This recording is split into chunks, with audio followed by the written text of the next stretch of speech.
Ser um exorcista é ser um instrumento da misericórdia e da graça de Deus. Em nome da Igreja, com a autoridade da Igreja dada por Jesus Cristo, combater e vencer o mal que está presente nos lugares, nos objetos e nas pessoas, por uma ação extraordinária do demônio. Então, o exorcista é aquela pessoa que combate esse mal e que faz com que as pessoas que sofrem com essa realidade, ou mesmo animais que podem sofrer com essa realidade, sejam livres dessa influência, dessa ação. Não. Um leigo não pode ser exorcista por determinação católica do Código de Direito Canônico. O cânon que rege essa matéria é o cânon 1172. E ali se prescreve que seja um sacerdote. Portanto, pode ser um bispo, pode ser um padre, mas um diácono já não pode, porque não é sacerdote. E um leigo também não. Pode fazer curso de exorcismo quem tem interesse por essa matéria, né? Quem é do clero é uma coisa natural, né? Quem não é do clero, em algumas circunstâncias, também tem certo tipo de interesse nisso, e com uma carta de apresentação, geralmente do próprio pároco ou do bispo diocesano, pode fazer esse curso. É um curso de formação genérico, é o primeiro curso, onde você encontra uma série de informações a respeito dessa realidade que infelizmente é muito pouco falada, é muito pouco estudada, mesmo dentro dos próprios seminários hoje em dia. Na antiga grade curricular era diferente, se via isso em vários tratados. Hoje em dia, com a mudança da grade, isso foi meio que colocado de escanteio, meio colocado de lado na formação do próprio clero. Isso faz com que os próprios seminaristas, infelizmente, não tenham essa formação de base. E esses cursos, então, acabam vindo suprir essa realidade. Bom, primeira coisa é ver se essa possessão é real mesmo. Porque existem uma série de situações que podem nos levar a crer que se trate de uma possessão, quando na verdade não há possessão naquilo. Recentemente me aconteceu uma durante a missa. Uma senhora chegou na hora da proclamação do Evangelho, você percebia que a mulher tinha qualquer coisa de esquisito. Mas entre ter qualquer coisa de esquisito e ter um demônio, vai uma boa diferença. E essa realidade ficou mais clara ainda no momento da comunhão. Ela veio para a fila da comunhão, chegou no momento da comunhão, ficou travada, aí deu um chilique, aí ela se sentou de um lado, ficou com uma estrela do mar aberta ali, e eu fiz as pessoas virem com sossego para acabarem de receber a comunhão. No final da comunhão ela levantou e começou a brigar comigo, a altercar comigo, aí eu a pus para fora. Porque dentro da igreja não se faz esse tipo de bagunça. Aí depois da missa concluída eu fui ver do que se tratava. E cheguei à conclusão de que não se tratava de nada disso, mas era simplesmente uma pessoa desequilibrada mentalmente. Então, à primeira vista, podia parecer que fosse uma pessoa realmente possuída, mas não era. Então a primeira coisa é acertar que seja de fato uma verdadeira possessão. Que é uma coisa rara, diga-se de passagem, não é uma coisa muito frequente, é uma coisa bastante rara. Mas, digamos que seja de fato uma situação de possessão. E você é leigo, você não tem como recorrer a um exorcista, você não tem como recorrer a um sacerdote, você não tem como recorrer a ninguém. É você que tem que enfrentar o bicho. Pois você faça as orações que você conhece. Você faça o Pai Nosso, você reze a Ave Maria, reza o ato de fé, reza o credo e assim por diante. Reza o rosário. são modos de você pedir a Deus por aquela pessoa, são modos de você rogar a Deus por aquela pessoa, e essa oração vai ser ouvida por Deus, essa oração vai ser escutada por Deus. Não é outra coisa senão a fé da igreja posta em prática.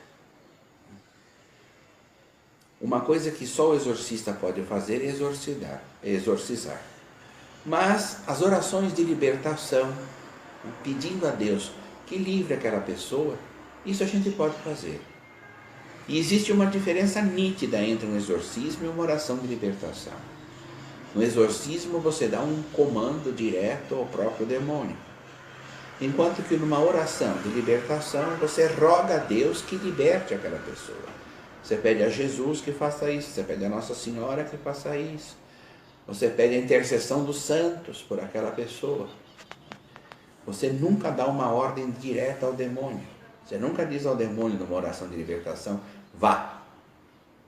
Você roga a Deus que Deus expulse, que Deus mande embora, que Nossa Senhora interceda para que Deus expulse, que os santos intercedam para que Deus expulse. É bem diferente de você dizer para o próprio demônio, em nome de Jesus eu te mando embora. Não é assim que se faz uma oração de libertação. A oração de libertação é uma oração de súplica, enquanto que o exorcismo é um comando, é uma ordem. Então isso deve ficar bem claro. Quem não é exorcista não pode exorcizar. Não tem nem a proteção da igreja, nem a autoridade da igreja para fazer isso. E está se arriscando muito a fazer uma coisa dessas, justamente porque não tem esse respaldo da igreja. Agora, fazer uma oração de libertação, usando inclusive as orações mais simples, mais comuns, aquelas que a gente usa sempre. A primeira oração de libertação que nós temos foi o próprio Cristo que nos ensinou, que foi o Pai Nosso. Veja como encerra o Pai Nosso. Não nos deixeis cair em tentação, mas livrai-nos do mal. É uma oração de libertação. Como a Ave Maria, também Santa Maria, Mãe de Deus, rogai por nós pecadores, agora, a situação que está se passando, e depois também na hora da morte. Então, com essas orações normais, comuns, de que todo cristão conhece, todo cristão sabe, se pode fazer essa oração de libertação. Quando de fato se trata de uma realidade de possessão, que é diferente de uma manifestação de caráter psicótico, é diferente de situações que têm uma certa aparência de coisa demoníaca e, na verdade, só se trata de desequilíbrio. Depende de que filme, porque tem filme e filme.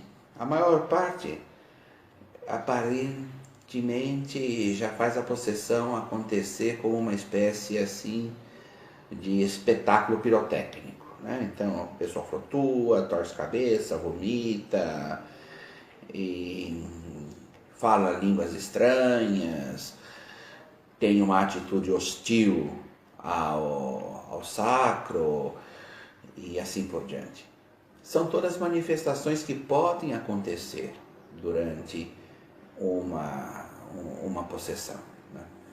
Podem acontecer, não necessariamente acontecem todas dessa mesma maneira. Tem, por exemplo, demônios que não abrem a boca. Nós chamamos de demônio mudo. São difíceis de exorcizar esses demônios. Eles não se manifestam. Você só vê, por exemplo, um olhar de ódio, um olhar profundamente de ódio, né? Mas esses demônios não abrem a boca, não soltam uma palavra, né? Não dão um gemido, não falam coisa alguma, né? Porque são vários os tipos de demônios, como são vários os tipos de anjos, né? Os demônios são anjos que decaíram, né? Que vieram para baixo com a desobediência, mas se conservaram a própria hierarquia e conservaram também aquilo que era próprio da natureza deles. Só que hoje usam aquilo para o mal, em vez de usar para servir a Deus. Porque os anjos foram criados para o louvor, para a glória e para o serviço de Deus. E hoje esses anjos usam isso ao contrário, esses que decaíram. Mas conservam essa natureza. Então podem fazer certas coisas acontecerem, podem nos enganar com a inteligência que tem, porque é muito superior à nossa, podem fazer de conta, por exemplo, que fazem algum tipo de milagre, né? Porque quem milagres faz é só Deus, né? Mas podem enganar, né? Podem suspender, por exemplo, momentaneamente certas leis da natureza, né? Como, por exemplo, levitar. É uma coisa estranha. É uma coisa que os nossos corpos geralmente não fazem. Mas isso serve principalmente, de um lado, para mostrar com arrogância o poder que eles têm, mas principalmente para distrair as pessoas e fazer com que elas parem de rezar. E isso é uma coisa que para eles é muito útil, porque a oração os incomoda profundamente. A oração os perturba profundamente. Então, quando você se assusta, quando você se espanta, quando você vê um troço desses, então você para de rezar. E ele fica feliz com isso. Eu me recordo que uma vez, uma menina veio para ser exorcizada. Ela veio em transe da casa dela até a capela onde eu exorcizo. E entrou carregada. A hora que ela entrou na igreja, foi um troço. Tinham 3 rapazes segurando e trazendo a menina acabou indo para o chão. E eu estava preparando as coisas para o exorcismo, eu dei uma ordem imediata que parasse e que se comportasse. E que viesse para frente. Quando eu disse isso, a menina começou a vir que nem uma cobra andando, serpenteando assim no chão, mas estava levitando. Não estava se esfregando no chão. Ela veio flutuando, baixinho, mas estava flutuando. E eu na hora falei, pode parar com isso. Você sabe andar, você vem andando. E obedeceu, levantou e veio caminhando, se sentou no banco que eu indiquei para se sentar, mandei que ficasse quieto e ficou, até o meu retorno. Então a coisa mais importante é a gente não dar importância a essas coisas. A gente não ligar para essas coisas. Porque de um lado, como eu disse, ele gosta de mostrar que ele pode. Do outro lado, ele quer distanciar a gente da oração. Quer tirar a atenção da gente da oração. Que aquilo incomoda bastante. Então a gente não deve dar ocasião para isso. Possessões de filmes variam. Uma coisa que os filmes geralmente mostram, que é bastante equivocado, é que basta uma sessão de exorcismo e aí está tudo resolvido. Não. Infelizmente não. O caso que durou menos para mim, durou 3 dias. Foram 3 sessões em 3 dias consecutivos. O primeiro caso que eu atendi foram 7 sessões de exorcismo, uma vez por semana, com intervalo. É toda gente que morava fora. Então existem casos e casos. Varia bastante. Eu conheço, por exemplo, pessoas que há anos estão sendo exorcizadas. Anos. Tem uma família, por exemplo, que eu recebo uma vez por mês, vem de fora, se hospeda em Bauru, num hotel, e eu os exorcizo de manhã e à tarde. São 4 irmãos. Faz mais de ano que eu os exorcizo. E quando eles vêm, ficam a semana inteira. E nós recebemos exorcismos de segunda a sexta, 2 vezes por dia. E ainda não estão livres, ainda a coisa não se resolveu. Entanto, porque é coisa muito antiga, e quanto mais antiga é pior de se resolver. E mais, continuam fazendo para eles esses trabalhos. Então vocês vão me dizer, então essa gente nunca vai se livrar? Não, não é assim. Porque a força do exorcismo está não só em erradicar o mal que já foi feito, mas fortalecê-los agora para que esse mal não faça mais os danos que já fez. Tanto que eles estão provando grandes melhoras. Eles estão provando grandes vitórias na própria vida por ação de Cristo, nosso Senhor. Então, se vê que de fato os exorcismos são eficazes. Não só em relação àquilo que já se fez, aquilo que já aconteceu, mas mesmo em relação ao que se faz agora. Porque esse pessoal de Umbanda, que costuma fazer trabalhos contra essas pessoas, eles têm medo de que o mal se volte contra eles se eles pararem de fazer esses trabalhos. Então eles continuam muitas vezes refazendo esses trabalhos. Mas a partir do momento em que você começa a ter uma boa vida cristã, né, uma vida cristã como Deus manda, esses trabalhos não vão mais surtir efeito. Uma coisa interessante dessa família, todos na casa sofreram graves perdas, graves problemas, 2 morreram em acidentes absurdos. A única pessoa da família que nunca sofreu nada foi a mãe, porque era a única que tinha vida cristã. Ela ia à missa aos domingos, ela rezava em casa o terço, ela lia a Bíblia todo dia. Mesmo na morte dos filhos, ela não ficou revoltada. O marido dizia, eu quero que Deus me explique por que isso aconteceu. E ela simplesmente dizia para o marido, Deus sabe o que faz. E Deus sabe fazer sempre o melhor. Enquanto nós estamos aqui, a gente não entende isso. Quando a gente estiver perto dele, aí a gente vai compreender. Então, eu não vou me irritar com Deus por isso, não. Porque eu sei que a morte dos meninos foi o melhor que podia acontecer para eles, dentro das mãos de Deus. Então, uma pessoa com esse tipo de espírito nunca sofreu influência nenhuma de todos os trabalhos que foram feitos. E se o marido e os filhos tivessem o mesmo tipo de vida cristã dessa senhora, também eles não teriam sofrido. A verdade é que eles todos se afastaram muito da igreja, se afastaram muito da fé cristã, andaram inclusive por outros caminhos e tudo mais. Hoje voltaram. Deus permite muitas vezes que o mal aconteça para tirar alguma coisa boa daquilo. Deus permite que isso se dê na vida da gente, na vida das pessoas, para que a gente possa colher bons frutos disso. Porque Deus faz sempre o bem. E se Ele consente que o mal se faça, é porque Ele sabe que Ele vai tirar um bem daquilo. Bom, o pecado que nos torna mais, vamos assim dizer, mais próximos dele, é o pecado do orgulho. O pecado do orgulho é uma coisa terrível. Só que não é bem por aí que ele costuma pegar a gente. Ele costuma pegar a gente pelos sentidos.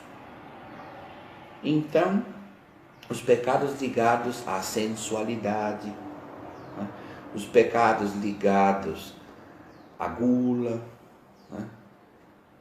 os pecados ligados ao consumo excessivo de álcool e assim por diante. Esses são os mais fáceis. Tanto que Santo Afonso dizia que eram os pecados que levavam mais gente para o inferno. Ou, dizia ele, não se vai ao inferno sem pelo menos ter feito um deles. Santo Afonso era muito prático em dizer, se você não vai por eles, sem eles, você também não vai. Quer dizer, entre as outras coisas, eles entram também, eles acabam entrando. Então, os pecados que mais são fáceis de serem cometidos são aqueles que dão prazer para nós. Os prazeres carnais. Agora, pecado que mais nos assemelha a Satanás é justamente o orgulho. Eu sei de revelações privadas de santos, por exemplo, que falam que os demônios incitam as pessoas homossexuais a terem esses tipos de relacionamento. Mas que aquilo cria tanto asco no próprio demônio que na hora que os dois estão para se conjugar carnalmente, o demônio vira a cara. Tal é o asco que isso causa no próprio demônio. Então são situações que o demônio incita, mas que são tão baixas que ao próprio demônio isso causa espécie. Agora, pecados que, como eu disse, que nos aproximam demais do demônio, são os pecados da soberba, do orgulho. Isso faz com que nós sejamos muito semelhantes a eles. Eles não se assemelham em nós por nada com os pecados carnais, porque eles não têm nem corpo, eles são puros espíritos. Então eles não sabem o que seja o prazer de comer, de beber, de ter uma relação sexual e coisa e tal. Então nisso nós não nos assemelhamos a eles. Mas nos pecados de soberba, nos pecados de orgulho, coisas ligadas à questão do intelecto, aí sim nós nos assemelhamos muito a ele. A gente começa sempre falando da presença do demônio, com uma ação extraordinária, porque a gente tem que saber distinguir. O demônio tem dois tipos de ação: uma ação ordinária, que é a tentação, e uma ação extraordinária. Essa ação extraordinária é subdividida. Muitas vezes as pessoas não ligam muito para a tentação, que é uma ação ordinária do demônio. Mas é a pior delas. É a pior delas porque ele me apresenta uma coisa ruim como se ela fosse boa. Eu sei que aquela coisa é ruim e eu a aceito. E a partir daquele momento, é o demônio que começa a comandar a minha vida. Não é mais Cristo Jesus. A partir do momento que eu caio na tentação, que eu cedo à tentação, eu estou dando senhorio ao demônio sobre a minha vida. E eu faço isso de maneira consciente e voluntária. Por isso que é muito mais perigoso. Uma pessoa possessa, por exemplo, não significa que se ela morre, ela vai para o inferno. Mas uma pessoa que cede à tentação de um pecado mortal e comete esse pecado mortal, essa pessoa se morna nesse estado, vai para o inferno. Sim. Então prestemos primeiro muita atenção à questão da realidade da tentação, que é muito mais perigosa. Agora, falando das realidades extraordinárias, da ação extraordinária do demônio, a gente começa com a infestação, que é uma presença real da ação extraordinária do demônio em um objeto, em um local ou em um animal. Isso pode acontecer. Depois, nós temos a questão da ação extraordinária do demônio que agride a nossa saúde, agride a nossa situação financeira, agride os nossos afetos, nosso relacionamento interpessoal. Não é uma possessão, ele não toma posse de nós, mas ele influencia na nossa situação de vida. Por exemplo, uma loja que sempre teve boa clientela, que todo mundo pagava em dia, que tinha bons fornecedores, etc. e tal, de uma hora para outra vai para a bancarrota. Ninguém mais entra, as pessoas param de pagar, os fornecedores não entregam mais mercadoria, ou se entregam é uma mercadoria de baixa qualidade, escadente. São situações, por exemplo, ligadas à saúde. A pessoa se sente mal, verifica da onde vem aquele mal e não se encontra nada, vira-se a pessoa do avesso, e essa pessoa aparentemente é saudável. Ela tem os sintomas, mas não tem as causas. Ela sente dores, por exemplo, no estômago. Vai fazer uma endoscopia, não aparece nada naquele estômago. Vai fazer todos os tipos de exame possíveis e imagináveis para localizar algum problema ali e não encontra nada. Às vezes a pessoa sofre porque o demônio bate nessa pessoa, empurra essa pessoa de escadas. Nós temos isso na vida de Padre Pio, por exemplo, ou na vida do cura Darcy. O demônio chegou a atacar fogo na cama para ele não dormir, o coitado. Não é? Padre Pio se ouvia à noite na cela dele barulho de gente como se estivesse dando uma sova nele. E aí entravam na cela, não tinha ninguém, mas ele estava todo machucado. Teve gente que pensava que ele fosse biruta, que ele tivesse feito aquilo com ele mesmo. E fizeram todos os exames psíquicos e viram que o homem era são de mente. Não era uma pessoa biruta, não era ele que fazia aquilo com ele. Então, estas situações podem acontecer. A gente chama de vexação. A vexação é isso. Existe uma outra situação que a gente chama de obsessão. Essa não é de caráter físico, essa é de caráter mental. A obsessão são ideias fixas que não saem da minha cabeça por nada. Aquilo fica martelando, martelando, martelando. Por exemplo, um ódio profundo contra alguém, ou contra a igreja. Ou uma ideia fixa de suicídio. Eu tenho que me matar, eu tenho que me matar, eu tenho que me matar, eu tenho que me matar. Ou então de assassinato. Eu tenho que matar fulano, eu tenho que matar fulano, eu tenho que matar fulano, eu tenho que matar fulano. São situações que quando você examina psiquiatricamente ou psicologicamente a pessoa é sadia. Então não era para estar com aquele tipo de coisa na cabeça. Tem a possessão, que é a mais conhecida, quando a pessoa se torna uma espécie de marionete nas mãos do demônio. O demônio faz da pessoa o que ele bem entende. E muitas vezes a pessoa não tem sequer lembrança do que acontece quando ela volta do transe.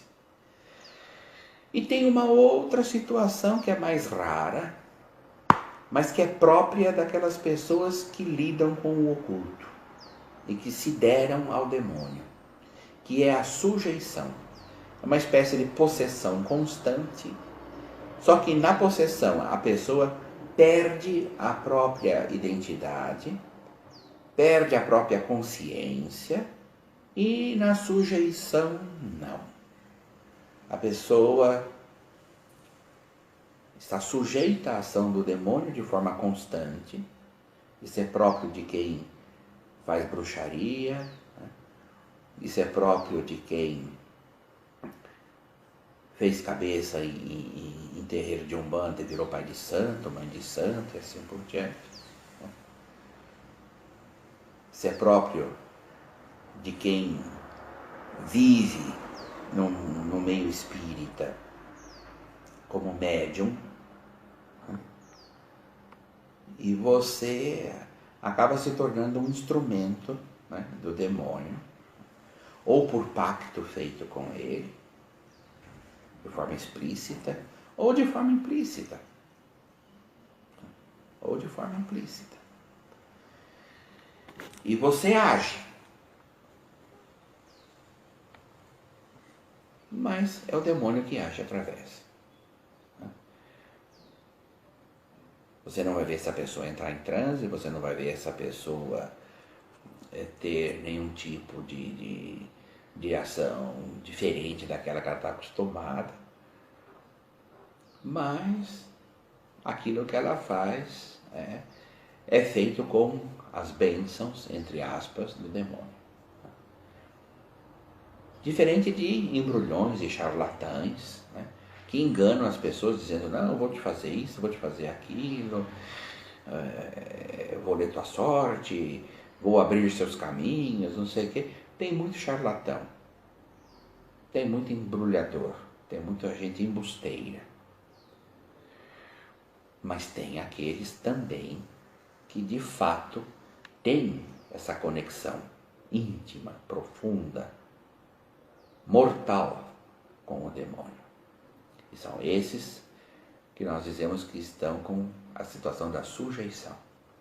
E é muito difícil que uma pessoa dessa natureza queira se separar. Queira se separar.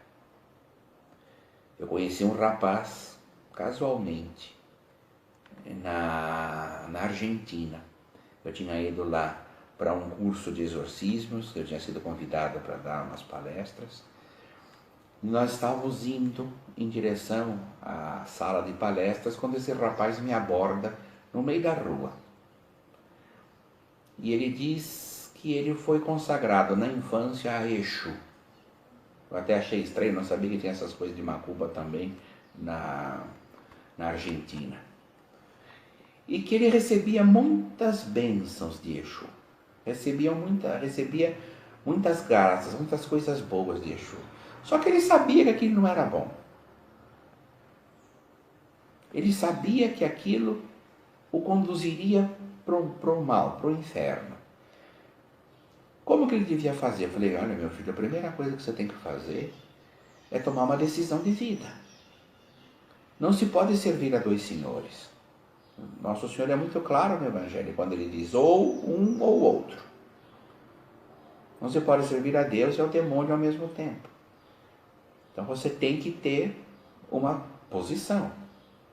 E tomar dessa posição, se você toma essa posição por Deus, romper com o demônio, renunciar a isso que você tem com o demônio.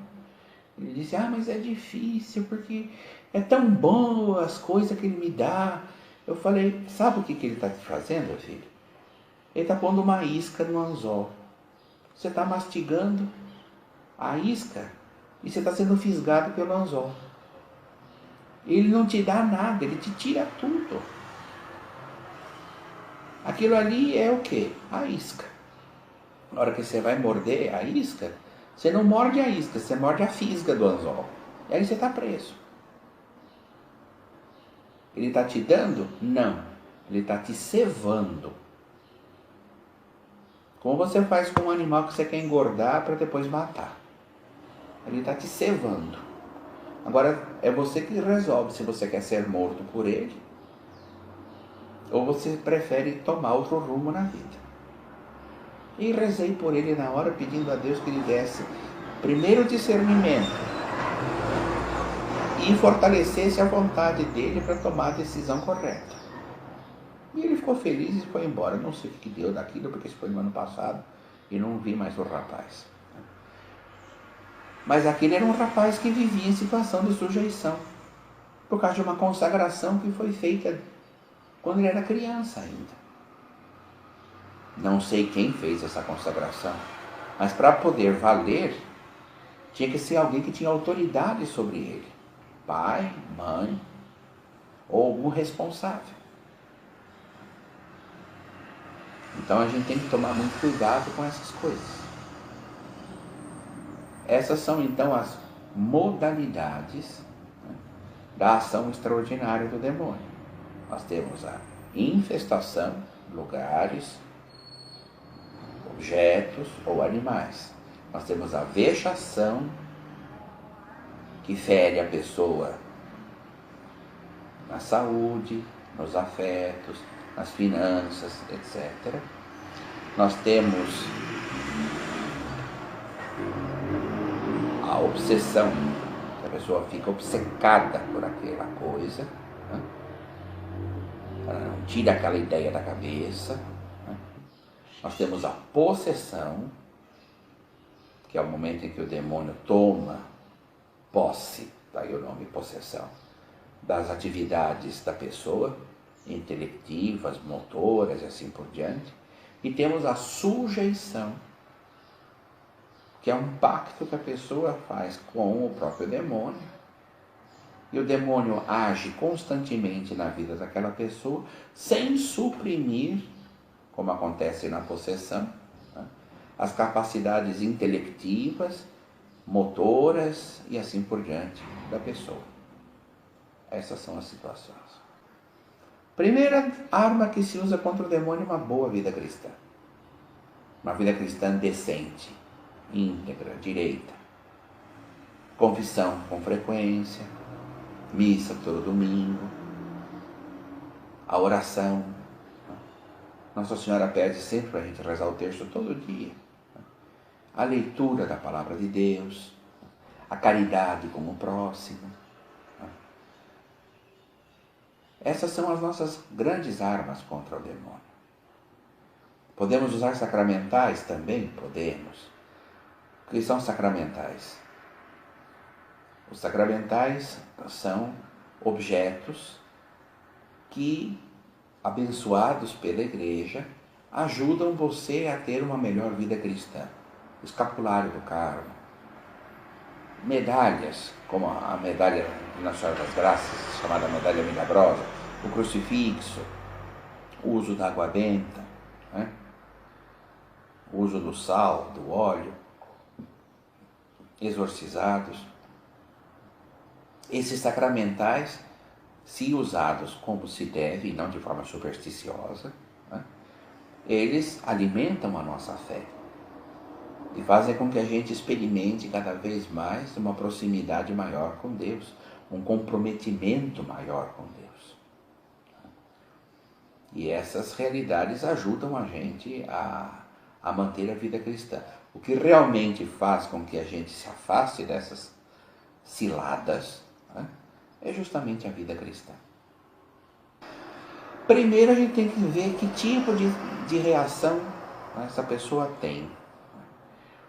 Antes de pensar de cara que essa pessoa tem algum problema de caráter espiritual, a gente precisa esgotar todas as possibilidades físicas, né, e psicológicas ou psiquiátricas. A gente tem que, então, primeiro passar por um clínico geral, onde a pessoa diz os sintomas que ela está sentindo, que ela está passando. O clínico vai poder orientar para os exames que são necessários ou mandar para algum tipo de especialista particular. Se não se encontra nada do ponto de vista físico, vamos então para o lado do psicológico ou até do psiquiátrico, depende da situação. A diferença do psicológico para o psiquiátrico é a medicação. O psicólogo não pode receitar remédio, o psiquiatra pode receitar remédio porque é médico. E aí tem que ver se há necessidade de um ou de outro ou dos dois. Porque o trabalho que o psicólogo faz é diferente do trabalho que faz o psiquiatra. Mas se também nesse campo não se encontra nada, a pessoa é uma pessoa normal, mas essas situações ainda se apresentam, então é o momento de procurar um exorcista. Mas isso tudo deve ser vivido primeiramente em comunhão com Deus. A coisa mais importante é você viver isso em comunhão com Deus. E procurar, de fato, manter uma vida cristã, tanto a família quanto a pessoa. Se essa pessoa tem dificuldade, por exemplo, em rezar, senta e reza junto com ela. Se essa pessoa tem dificuldade de participar da missa, vai junto com ela e assim por diante. Isso é uma coisa fundamental. Primeiro a gente esclarece e exclui toda e qualquer realidade de caráter físico, psíquico ou psiquiátrico. Aí, se é o caso, a gente procura um exorcista. Certo? Porque Nossa Senhora é uma pessoa que o derrotou de cara, sendo somente humana. Ele tem ódio de Cristo, não tem dúvida.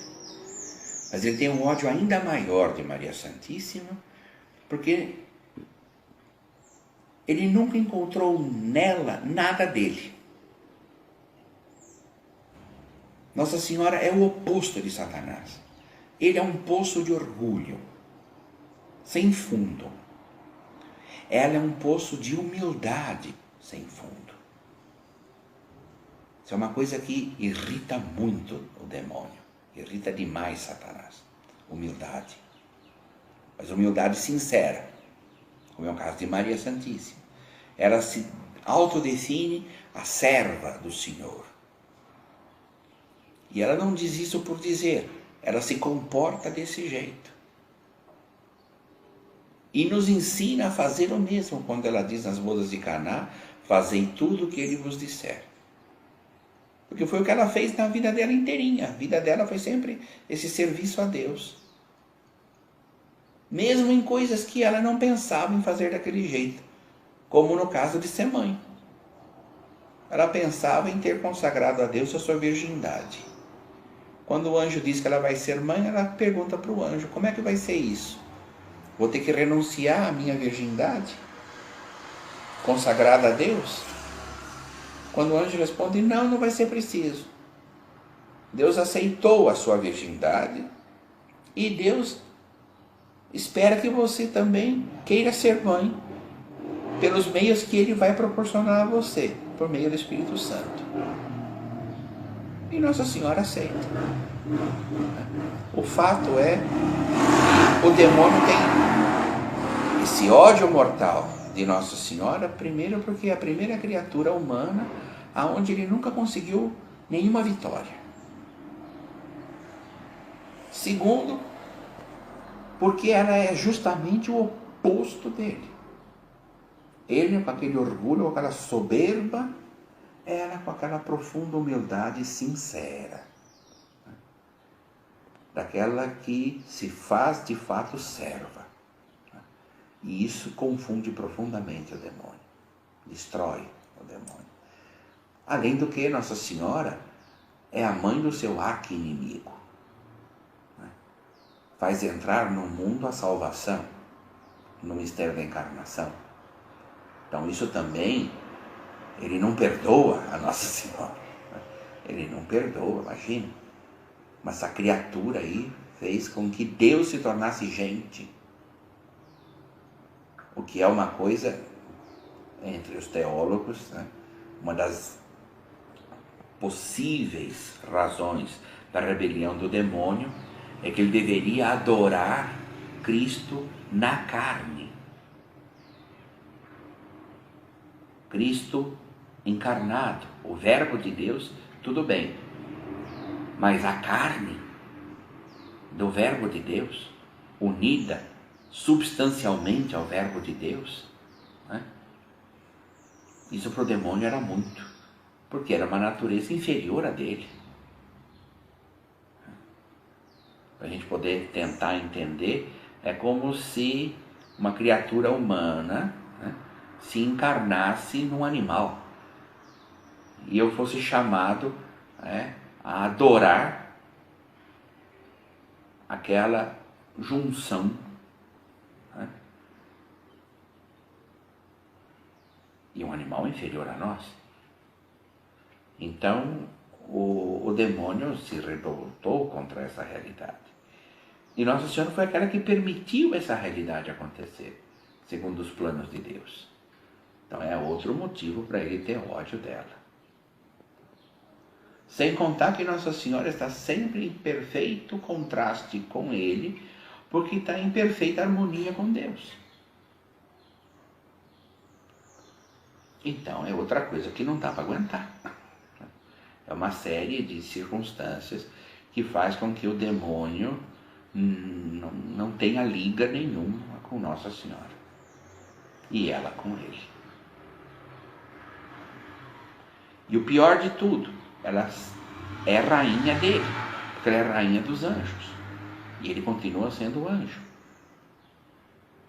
E assim como Deus continua sendo quem é para ele, ela continua sendo quem é para ele também. Mais um motivo de raiva. Evidentemente que a gente faz uma triagem quando a pessoa chega.